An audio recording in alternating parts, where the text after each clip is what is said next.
When I first saw my sister-in-law, Catherine, she seemed really nice and had attractive features.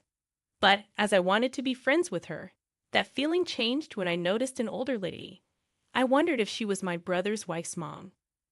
Things got awkward when my sister-in-law not only cut off my greeting, but also called me an old lady. After that, my days turned into a bit of a nightmare. I'm Katherine Johnson, a regular 30-year-old homemaker. Just 4 years ago, I had a job and was really into it. I don't mean to boast, but I was well liked at work, achieving a lot and earning respect from colleagues and clients. Bob, who is now my husband, was one of them. We used to meet often because of our work connections. Our friendship began at a party with Bob's company. He started talking to me because he had heard good things about me. Bob wanted to check if the rumors were true, so he joined a meeting with me. At first, he was unsure, but as we worked together, he liked my strong personality and lifestyle. Eventually, he realized I was the one for him. When I found out he was trying to make me like him, I thought it was cute, like something a high schooler would do. But to be honest, I had a crush on Bob from the start. He had great looks and was popular with women. Even though we were business partners, I kept my feelings at a distance. However, after Bob asked me out several times, we dated for a year and then got married. Our married life was really good, and every day was happy.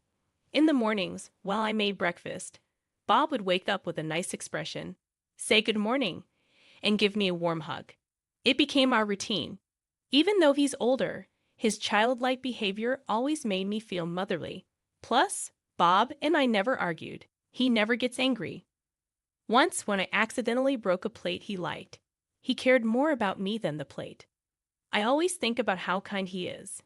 We both wanted a child, so after we got married, I decided to quit my job to focus on starting a family. I believed any child of ours would be cute. I'd often thought about names, especially if we had a girl. Time passed, and this year is our third anniversary. We haven't had a child yet, but we're still happy. There's just one thing bothering us. Bob's family home has his mom and younger sister. His dad passed away from cancer before we got married. His mom is always cheerful and has been really kind to me. I think Bob's kindness comes from his mom, but his sister is different. I didn't like her. It all started when I first met her. Before we got married, I thought she was charming, like Bob. I wanted to be friends, but that feeling disappeared quickly. I said, "Nice to meet you. I'm Catherine." She interrupted and asked if I was my brother's wife's mom. She not only cut off my greeting, but also made things awkward by calling me an old lady. When Bob tried to introduce me, she fainted in surprise and asked my age. I said 27. She didn't believe it and thought it was funny, thinking I was 50. "You look really old." That was rude. I started to doubt if this girl was really Bob's sister. She stared at me from top to bottom, judging me. I just stayed quiet until she frowned. I wasn't sure if she didn't like my face or my attitude. But she kept making mean comments about how I looked. "Your clothes are outdated. You're overweight. Your nails are messy," and more. Eventually, I just slipped down at my own feet. Bob was getting angry, something he rarely did, while his sister kept laughing. Then Bob spoke up. "Hey, what are you saying? That's really rude." She just replied, "Oh, whatever. You're so annoying." It ruined the mood. She's just plain mean, making the same kind of rude comments to Bob and their mom. They had put up with her behavior for years without expecting her to change. Both Bob and his mom apologized to me later, even though they weren't at fault. I felt sorry for them, but I was also mad at the sister-in-law for making such mean remarks to her own family. To avoid problems, I decided not to go to Bob's family home anymore. I heard about the sister-in-law from their mom, but she didn't cause any issues for us. So, I kept living my life peacefully. Then, something happened that messed up my happy routine. "Catherine, Bob, I need a favor. I plan to move to a senior housing place in 6 months with help. Can I stay with you until then?" Bob's mom hurt her back, not surprising. It's pretty clear the sister-in-law is responsible. Their mom already had a weak back and struggled with carrying groceries. Yet the sister-in-law who lived with her didn't help and made their mom carry her shopping bags. That's how selfish she is. It's not surprising that their mom's health got worse. I don't get why the mom doesn't just kick her out. Maybe it's because she's her daughter? No matter how bad a child is, a mother's love has no limits. I'm okay with living with Bob's mom, but that means the sister-in-law comes along too. It was the last thing I wanted, but I was worried about the mom's health, so I had to agree to the sister-in-law moving in. As I expected, living together was terrible from morning to night. The sister-in-law only said mean things, especially to me. When I cooked, she'd say, "This tastes awful. How can you make such bad food? You're strangely talented," and then throw the food away. Even when I folded her clothes, she'd find something to complain about. Sometimes she'd say, "You need to iron this properly." Her attitude was like a rebellious teenager. The sister-in-law never mentioned anything about how I folded or ironed before. She twists words to fit her story. When cleaning the room, I have to be really thorough, especially in the corners. Otherwise, my sister-in-law starts making sharp comments. "Hey, there's still dust over there. You're pretty much the maid here, so do it right. You're so useless." Even though she doesn't help, she's quick to point out flaws. I wonder silently when I'll get out of this tough situation. While I kept cleaning, she said, "Poor Bob, you can't even handle chores. At least have a child. Why were you even born a woman?" I couldn't let that slide. I usually stayed quiet, but this was too much. I didn't say anything, or maybe I couldn't. The look on my sister-in-law's face was scary, like she was disgusted. The pressure was so strong that I had to look down. It was scary and made me mad. All these feelings were inside me, and all I could do was hold back tears. Then my sister-in-law left, laughing. One day, she came home really happy. When my mother-in-law asked why, she proudly shared that her boyfriend had proposed. She bragged about him being tall, handsome, and making a lot of money. She came to me, talking about my inability to have children. While I'm on top of the world, losers like you should have kids. She laughed at me with that familiar mocking tone. It was shocking, especially in front of Bob and my mother-in-law. Bob got mad, but she didn't listen. I felt sick and rushed to the bathroom, tears in my eyes. From behind, she said, "Pathetic." But I didn't care. In the living room, I heard Bob and my sister-in-law arguing. My mother-in-law was next to me, patting my back and saying, "Children are a blessing. It's up to you and Bob to decide." She comforted me with tears in her eyes. I really wished my sister-in-law would get married and leave soon. One day, after visiting the doctor, I took a different route home and stopped by a popular flower shop. I was considering buying some flowers when an old colleague, Steve, noticed me. Even though I left my old job, Steve still sees me as a mentor. We occasionally text about work, but it's been 3 years since we last met. We chatted for a bit, and he shared that he's getting married soon. They had a date planned later that day.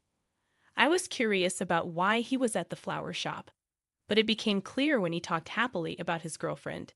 It made me smile too. When it was time to go, Steve picked out flowers and went to pay. While waiting, I looked at the flowers, trying to decide which ones to buy. When Steve returned, he had 2 bouquets and gave one to me as a gift. "This is for you. It's baby's breath, and it means gratitude and happiness. I've always been thankful for you, Catherine. Please continue to be there for me." With that, Steve headed to the train station. Gratitude and happiness, huh? I never chose flowers based on their meaning before, and I thought Steve was a warm-hearted person. I rushed home to tell my husband about this special event. When I got home, my sister-in-law wasn't there.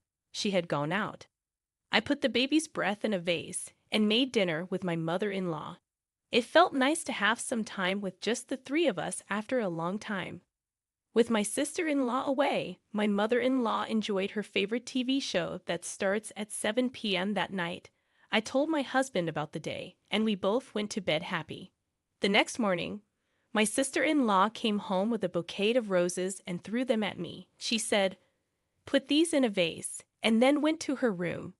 When I tried to put the bouquet in a vase, most of the flowers were broken or torn, so I had to throw them away. I wondered how roughly she had handled them. I started feeling sorry for her boyfriend. After taking a closer look, I recognized the bouquet wrapping. When my sister-in-law changed into her home clothes, she started talking again. I'm bringing my boyfriend over this Saturday.